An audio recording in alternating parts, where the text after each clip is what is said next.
fiction, mais limite. donc voilà, MS TV, on va parler un petit peu de l'actualité du moment. Et voilà, c'est dommage. Et donc voilà, on a pas mal de mangas, de manhwa et même des animes à parler aujourd'hui. Basilisk donc. On va commencer par Basilisk, c'est mon tour Voilà, apparemment. Le numéro 1, c'est le numéro 1. Ça, c'est, ici on présente surtout des numéros 1 pour faire découvrir de nouvelles séries. Donc Basilisk, donc c'est un nom qui vous est peut-être familier. Voilà, déjà. Donc, moi je connais un petit peu l'anime, tu as entendu parler. J'ai entendu parler, ouais, quelques critiques assez bonnes. Bonne critique, ouais, moi aussi j'ai un bon écho. L'anime Pas est bien encore, réussi. pas encore du manga, donc justement on va en parler. Voilà. Tu veux nous en parler? Ben voilà, je suis là pour ça. Donc en fait le manga, moi j'avais pas vu l'anime L'anime, ouais. du tout. Donc je savais même pas de quoi ça parlait. Et franchement on rentre de suite dans l'histoire. Hein. Ça c'est vraiment, ça c'est une histoire un peu comme Roméo et Juliette. Voilà, c'est ça. Autant dans les temps troublés on va dire du Japon, époque de guerre de clans, un truc comme ça. Et là c'est deux clans ninja qui vont devoir s'affronter. Pour savoir qui va être le successeur du grand chef de clan, Tokugawa. Et donc c'est des gens qui, c'est déjà deux clans qui à la base sont rivaux, mais qui sont... Une très bonne maîtrise qui ont une très bonne maîtrise des arts martiaux, ils sont énormément. D'ailleurs, énormément de personnages sont présentés, ce qui peut un peu troubler au début. Moi c'est ça que j'ai un peu... Même dans l'anime, c'est ce qui m'a un peu fait décrocher. Ah ouais, ils disent tous les noms, tu sais jamais qui c'est quoi en fait. Mais au début c'est pas très important. Et en fait, ils ont un pacte de non-agression entre les deux clans.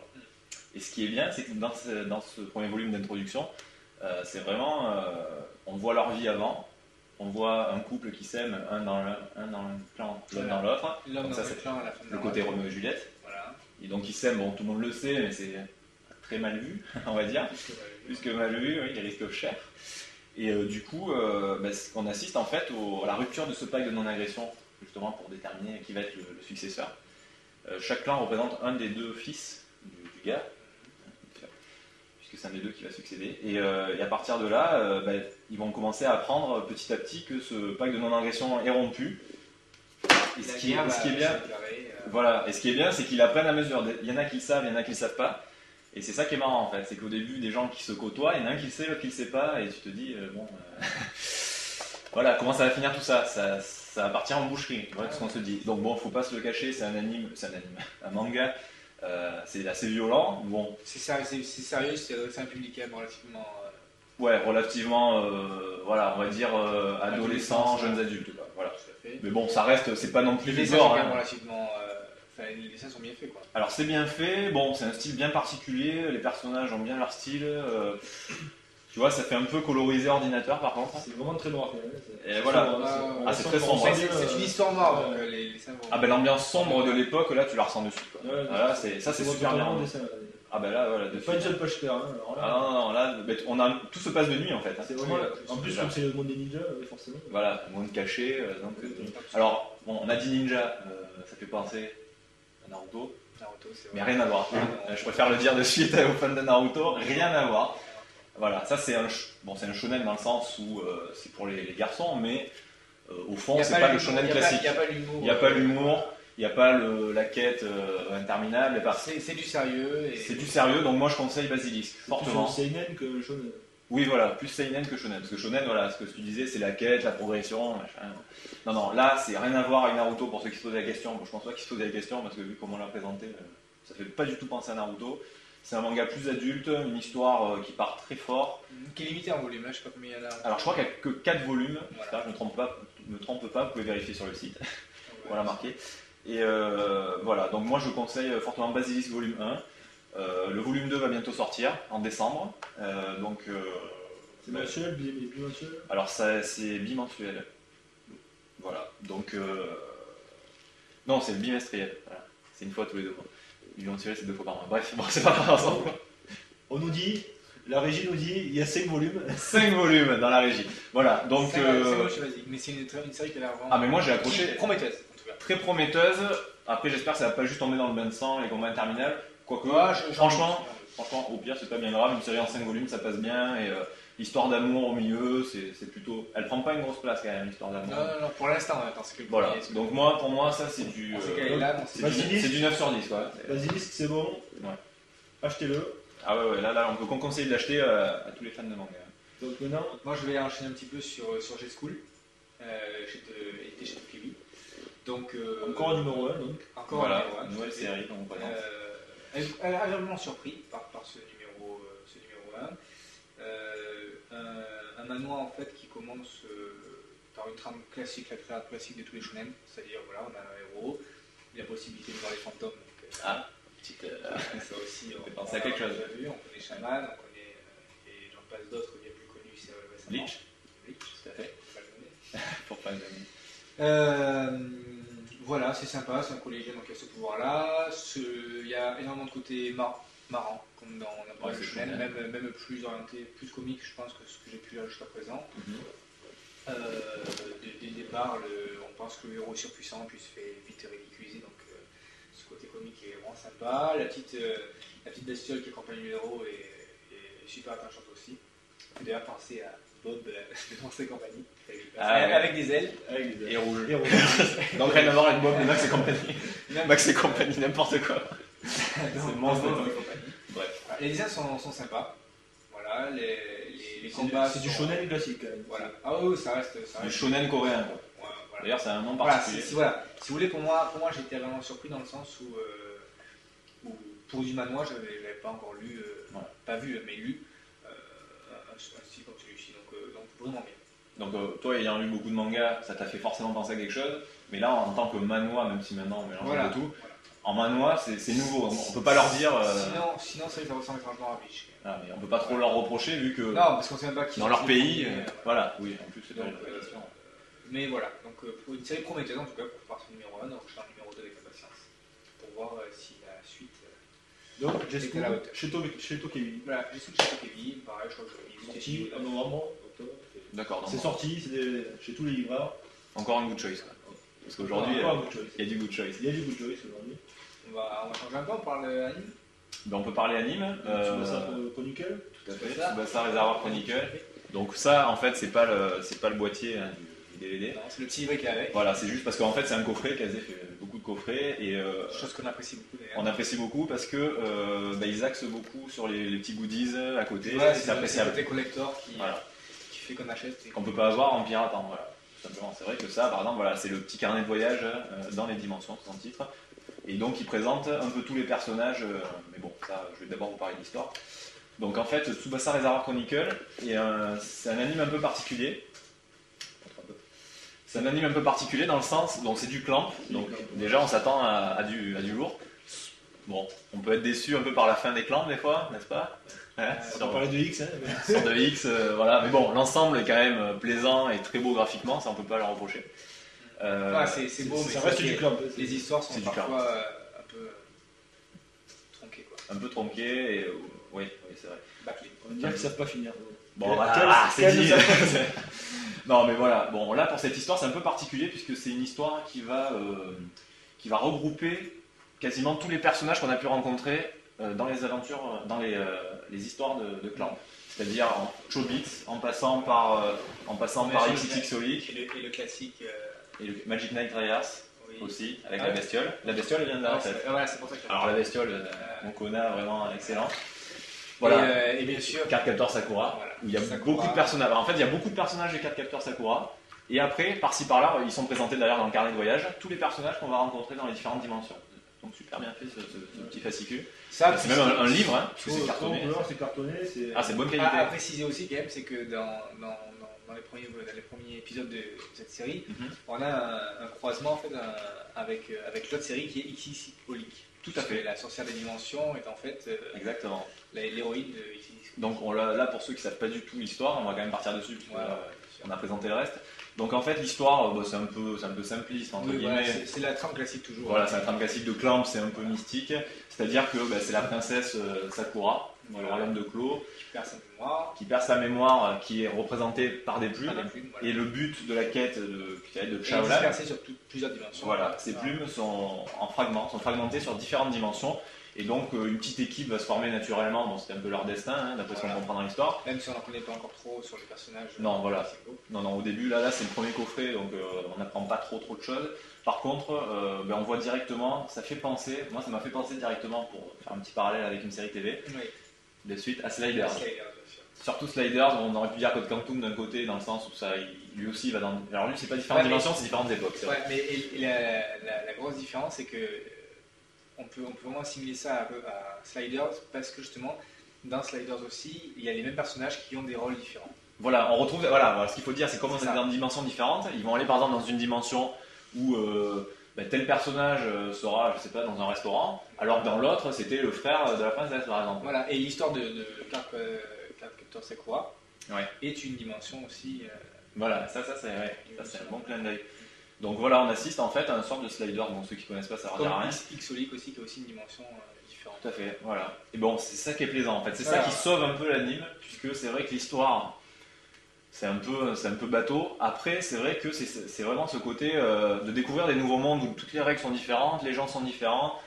Il y a un monde où, par exemple, ça va être un dictateur, une sorte de dictateur, un roi qui va tout faire régner grâce à une boule qu'il a trouvée. Dans l'autre, ça va être une ville plus ou moins futuriste, pas futuriste, mais oui, plus dans le présent, où il va y avoir des guerres de clans avec des pouvoirs spéciaux. Alors voilà, ça, ce qui est marrant, c'est qu'on a des pouvoirs dans un monde, mais ces pouvoirs ne sont pas valables dans l'autre. Voilà. Donc d'ailleurs, ça m'a un peu C'était déçu parce que je pensais revoir ses pouvoirs. Ouais, moi j'avais aussi. La belle bestiole d'ailleurs, enfin bon, on va pas trop spoiler. Donc au final, moi je le conseille quand même, parce que c'est une série plaisante. On va attendre quand même la suite pour voir si ça va pas.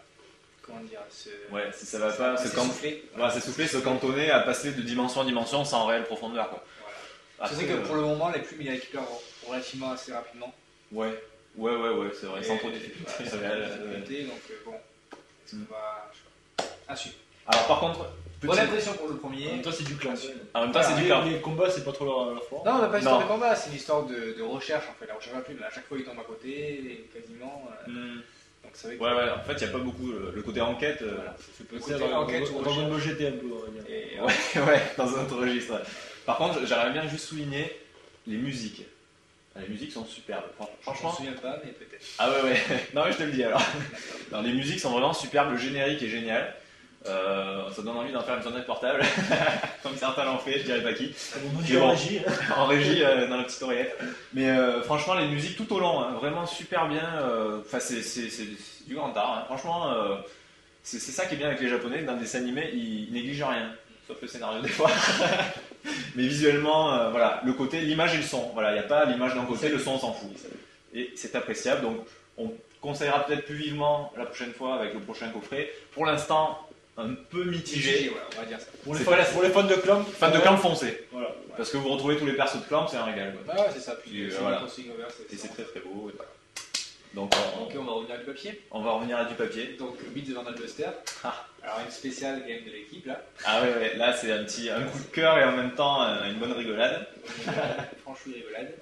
Donc, Beat the Vandal Buster en fait est une seconde série du même auteur qui s'appelle Riku Sanjo.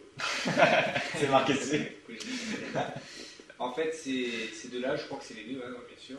Ils avaient travaillé sur Dragon Quest, qui est d'autre que Fly, que vous connaissez sûrement. En anime. C'est pas mal à la télé. Voilà, c'était édité chez J'ai lu à l'époque, Voilà. en même temps que City Hunter. C'est Donc passé au Club Dorothée. c'était un des premiers mangas qu'il y avait à l'époque, avec Dragon Ball et City Hunter, qui était, qui était quand même assez répandu. Voilà, quand c'est en papier, mais on l'a d'abord découvert en anime, Voilà, comme beaucoup de séries à l'époque. Il n'y a pas de manga. Et donc, je ne sais pas si vous vous rappelez des héros, mais il y avait donc Fua, Poku, Fly, bien sûr, et qui se débattaient contre le grand démon Ban.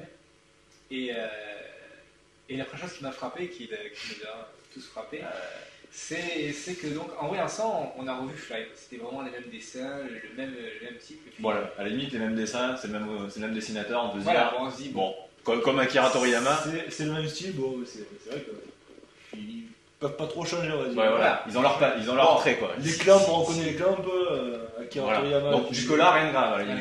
On regarde la dernière page, on voit les 4 personnages principaux dans une bulle. Là, pour nous, on avait Popu, Fly, Fuam et Ban. Ça, c'était clair. c'est fini quoi. Pourtant, On parle bien d'un. Mais le côté en fait cocasse de la situation, c'est l'introduction en fait qu'ont mené les auteurs. Petite préface en fait où ils précisent que pour cette série, contrairement à Dragon Quest, dont l'univers n'est pas similaire à nôtre, nous sommes partis de zéro. Voilà. Notamment en inventant de nouvelles règles, en créant des démons et des monstres inédits.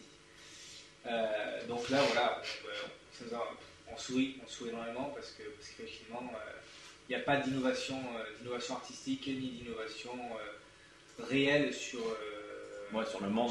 Sur le monde. Bon, je pense que ce qu'il a voulu dire peut-être, c'est que effectivement les règles, il disait les règles sont propres, on a des monstres différents, oui peut-être. Mais l'ambiance, la façon le niveau, le level des chasseurs. Oui, donc, voilà, il y a ce côté-là. Ce côté-là. Franchement, moi aux premières pages, je me croyais vraiment dans. Voilà. Franchement, hein, c'est. Bon, j'essaie de pas trop y penser. Attends, c'est le numéro 1, donc on ne peut pas trop non plus juger. C'est pas une mauvaise nouvelle non plus, puisque Fly, quand même, c'est une c'est un référence, succès, c'est un très bon. Bien sûr. Oui, il y en a qui vont pouvoir apprécier d'ailleurs ça. Ceci dit, il faut le lire. Moi, j'ai vraiment apprécié ce. Ah oui, il faut pas croire que c'est juste ça nous a fait sourire. J'ai beaucoup aimé. Mais il y a ce petit côté humour drôle qu'on voulait. On dénigre pas, c'est ça qu'il faut comprendre. On dénigre pas. On est fan. Et voilà, ça reste un shonen classique qui suit son grand frère Fly. Aucun souci là-dessus. Je pense que voilà, mais là c'est vraiment l'introduction. Voilà, par contre, bon suspense à la fin parce que en fait, là c'est vraiment ils partent à l'aventure avec la fille. Voilà, bon, c'est le côté de la fille plus âgée qui va avec le gamin à la Dragon Ball un peu. Ouais, bien sûr. Au moins. Donc non, je pense un succès quasi assuré. C'est un succès. Bon, Kana s'est déniché des bons shonen. Hein, on l'a vu depuis. C'est les champions pour ça. Ils ont pris les auteurs qui avaient fait leur preuve, donc je pense pas qu'il y aura. Pas de. Donc ça aussi, décidément aujourd'hui, on pense que des bonnes séries. C'est rare. En même temps, on fait un peu exprès aussi. C'est la première émission, on ne propose que des bonnes séries, on ne va pas vous proposer que des mauvaises. Voilà. Donc on va parler peut-être d'une exclue. Voilà. Alors là, une exclue qui sortira en décembre. Tu es le seul à avoir eu d'ailleurs. Que je suis le seul à avoir eu. Je pense. Petit Vénard. Non, il y en a quelques-uns qui l'ont eu. Grand Magazine a dû l'avoir. Hein. Oui, les grands magazines qui. Donc je vous présente la première page intérieure. C'est Ken le Transporteur. Donc c'est le premier tome de Ken le Transporteur qui sortira chez Doki Doki en décembre. Et donc Doki Doki nous a fait l'honneur de nous l'envoyer. C'est pas le Scantrad, je ne l'ai pas imprimé.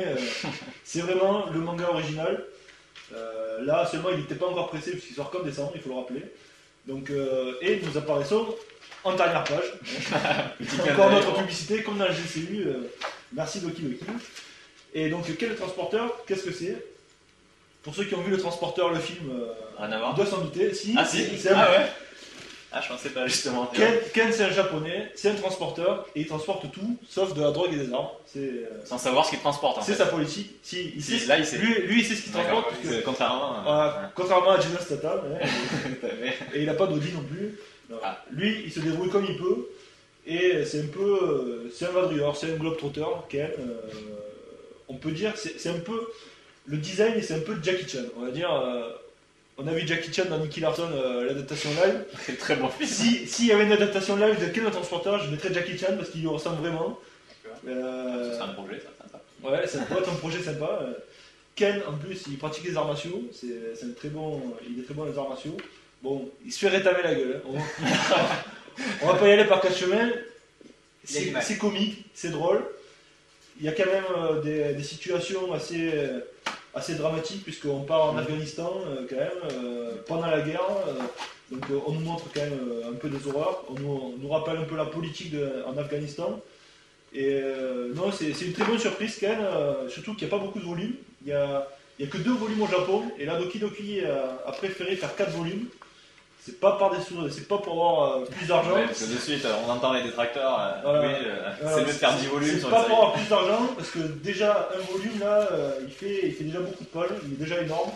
Donc il faut vraiment les 4 volumes. C'est un très bon manga. On va pas tout faire tomber. C'est un très bon manga. Ken, c'est une très bonne surprise pour décembre. On vous en parlera plus dans le prochain numéro. Mais vraiment, Ken le transporteur à retenir. Voilà. Merci Doki Doki de nous avoir fait l'excuse. Bah ouais, non mais c'est appréciable. C'est une très bonne histoire. Et quelques petites questions sur ce premier volume. Parce que là tu nous parles, tu dis que c'est comique, après on part en Afghanistan, et ils arrivent bien à faire cohabiter ça, parce que c'est dur de passer d'une situation comme ça. Ils arrivent à faire cohabiter le tragique et le comique, c'est un peu tragicomique. C'est un peu tragicomique. Voilà, comme on dit. Le dessin, c'est pas fait. Le dessin, ouais, c'est pas. Voilà, c'est assez irrégulier. Ouais, on voit bien les traits, tu vois. Exactement. Au moins, c'est pas fait par ordinateur, ça. Hein. Voilà, ça, c'est pas fait par ordinateur. Ça se voit. C'est vraiment un bon manga. Le style est un peu à part. C'est très plaisant. Un peu maison avec De quoi, le dessin? Ouais. Ah ouais. Bon. Non. Rumiko Takahashi sort de ce corps? Non, je sais pas. Non.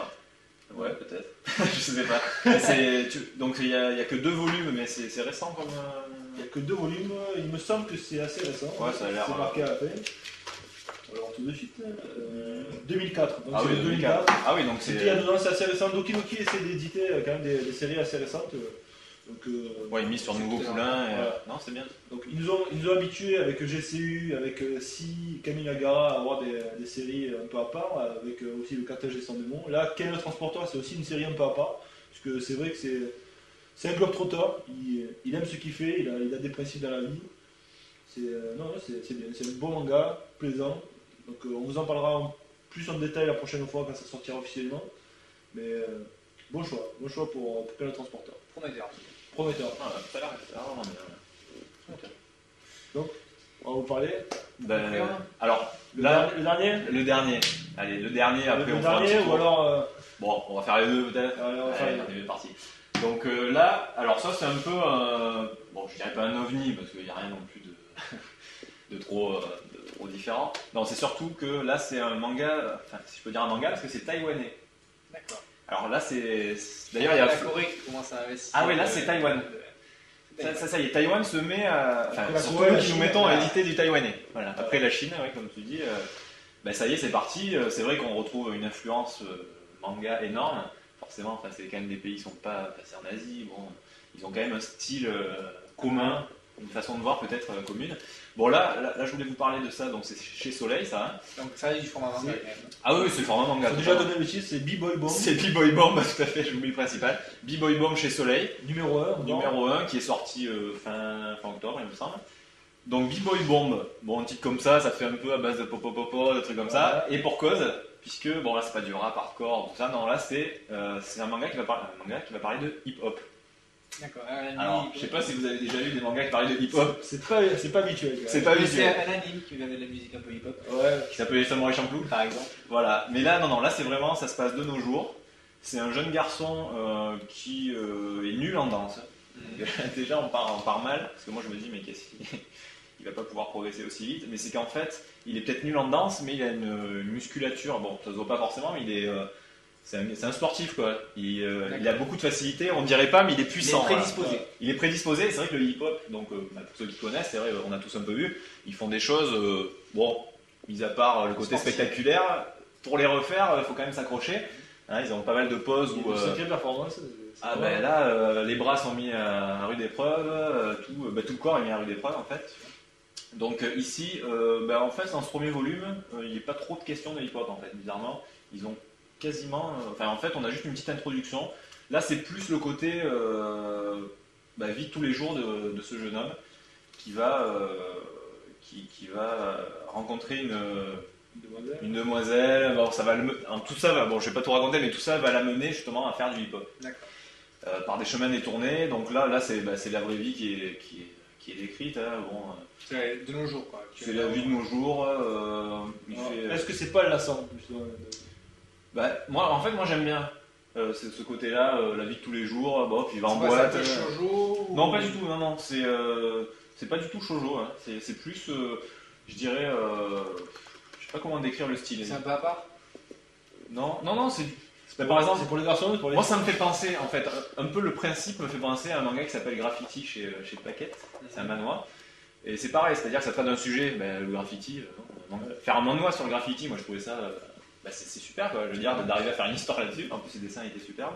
Là, les dessins sont assez moyens. Hein. On peut voir, ça reste du classique. Un peu de baston dans ce premier volume. Là, ça se passe, voilà, ils vont en boîte de nuit. Donc, c'est là que certains du hip-hop qui font un peu leur show. Ensuite, vous avez le DJ, des histoires des querelles amoureuses. Enfin, au début, c'est plus l'introduction. Voilà sa vie, voilà comment il était avant. Et est-ce que pour les grands fans du hip-hop, justement, est-ce que les respects de la danse, est-ce qu'on voit vraiment certains pas de danse Alors voilà, il y a des mots de vocabulaire, voilà, du vocabulaire qui est employé, des figures. Alors, comme je t'ai dit dans ce premier volume, c'est pas trop de hip-hop, mais il y a quelques petits. En fait, il est invité à un entraînement à un moment. Normalement, ils acceptent personne dans les entraînements et tout ça. Et il a le droit de venir. Et donc là, on voit deux, trois choses, mais bon, c'est vraiment très succinct. Je pense que ça va Par la être suite. par la suite, voilà. Je pense que c'est un passionné qui est. De toute façon, pour faire un manga sur quelque chose de si particulier, il faut être passionné. Donc, je pense qu'on va avoir droit à quelque chose d'assez réaliste. Moi, ce volume m'a plutôt plu. Après, moi, je suis pas fan de hip-hop, mais je pense pas que ce soit un frein. Comme au manga de sport où on n'est pas fan, ben, on peut accrocher. Ben là, c'est pareil. Un bon premier volume. Je suis un peu mitigé parce que je sais pas trop comment ça va évoluer. C'est toujours pareil avec les premiers volumes. Donc, moi, je dirais wait and see et on vous en reparlera avec le volume 2 pour se faire une meilleure idée. Parce que là, voilà. Mais c'est quand même plaisant, ça En c'est tout très cas, bien. bon coup de soleil quand même qui a édité une série. Ah, ben une série A un peu priori, sortie nulle part. Ouais. voilà, un peu sortie nulle part. Et taïwanaise. Et taïwanaise, bah d'ailleurs on peut dire que il me semble que c'est chez Soleil aussi qui se met vraiment au taïwanais, puisqu'ils ont sorti Flower Ring aussi, qui est taïwanais. Voilà, volume 1. Donc, le dernier, Pour conclure, pour conclure, allez, un petit artbook, Fullmetal Alchemist. voilà, celui qui avait gagné au concours avec Voilà. Kurokawa. Qui Donc, est terminé maintenant, donc voilà. peut-être vous l'avez gagné. Qui sait. Et vous l'avez peut-être reçu déjà. Voilà, donc vous le reconnaissez. Donc bah là c'est une bonne initiative hein, de sortir des artbooks un peu comme ça. Tout à fait. Il faut dire quand même que Fullmetal Alchemist, c'est quand même un gros succès en France. Donc, Ah ça- ben, ça a eu, ça fait partie des meilleures ventes en général. Énorme répercussion, tout à fait. donc, Autant par l'anime que par le manga. Là, Et bon, puis ça a commencé par l'anime. ça a commencé Et, par et le l'anime. manga prend effectivement un grand départ. C'est vrai qu'il est diffusé sur les chaînes de télé. surtout en France, ça a commencé par là. Donc, Ouais, surtout en France. donc, pour revenir à l'artbook, Oui. c'est coloré. Voilà, Oui. tout est en couleur. Alors, Peut-être trop. peut-être, il y en a qui pourront regretter des beaux dessins en noir et blanc. Ça c'est vrai qu'on aime ça d'habitude. Moi personnellement, c'est vrai que je suis un peu triste de ne pas le voir. Bon, Écrire, après. c'est que c'est sympa. Ça change. Très très bonne qualité quand même. Ah oui, par contre, voilà. Alors, la qualité de l'artbook lui-même, La couverture est jolie, la couverture est très belle. ça c'est sûr. Alors, ce c'est qui est appréciable. vraiment un artbook, c'est un bel Ah, artbook. ouais. Oui, c'est pas juste. Voilà. Alors, ce qui est bien, c'est que si on regarde à l'intérieur, on a à chaque fois des petits commentaires sur chaque dessin, enfin, presque sur chaque dessin, de l'auteur qui dit un peu. Ah, c'est vrai, sur tous. Alors, ça, voilà, Ouais, bien sûr tous. c'est- Presque tous. Et ça, c'est vraiment appréciable hein, de se dire, ben voilà pourquoi j'ai fait ça comme ça. C'est vraiment assez descriptif. Ce côté-là est vraiment sympa. En plus, c'est daté. À chaque fois, on voit l'évolution des dessins. Ça, c'est bien. Donc, bon, faut pas se cacher, c'est réservé, à mon avis, aux fans. Parce que C'est vraiment déjà, réservé aux fans, comme tous les artbooks en général. c'est vrai que les réservé aux fans. artbooks, si on n'aime pas trop le dessin, dessiner soi-même déjà, il n'y a pas trop. Enfin, je dirais pas qu'il n'y a pas trop d'intérêt, mais. Pour les fans de dessin, ouais, c'est clair. Pour les Il y a fans, quand même des gammes de secrets différents dans les dessins. Je sais pas si on peut comparer celui-là avec Voilà, mais ça, c'est celui-ci, voulu. Voilà, c'est. avec celui-ci encore. Voilà, ça, on voit. Ça, c'est plus crayonné. Voilà. Là, on a un peu plus. Crayonné, voire Ouais. peut-être à la peinture, je sais pas, peut-être qu'elle le dit, non. Si, Si. acrylique. Ouais. Voilà, peinture Liquitex, pour ceux qui connaissent. Hein. Donc voilà. Ça donne un effet sympa, ça change. Voilà, elle a essayé plusieurs. Parce que c'est une femme, hein, l'auteur, je crois. Hein, d'ailleurs. Hein. Mais joli, mais c'est Scénariste, hein. vraiment- Bon, on va pas dire la vérité. Non, mais il me semble que c'est une femme. Mais Les bon, grands fans apprécient. on va le conseiller aux fans et aux amateurs de dessin. Aux amateurs de dessin, puisqu'il y a des très beaux dessins. Donc, En plus, le prix pour un artbook, alors que je dise pas de bêtises, c'est 15 €. On a plus souvent vu des artbooks à 30 €, notamment pour Bastard, Ayashi no Ceres ou Tsukasa Ojo, mais bon, là c'est collector, je dirais. Mais voilà, 15 € pour un artbook, je trouve ça honnête, très honnête. Donc voilà, bon, on peut aussi le conseiller, hein, puisque. seul petit regret, voilà, c'est pas assez Non, crayonné.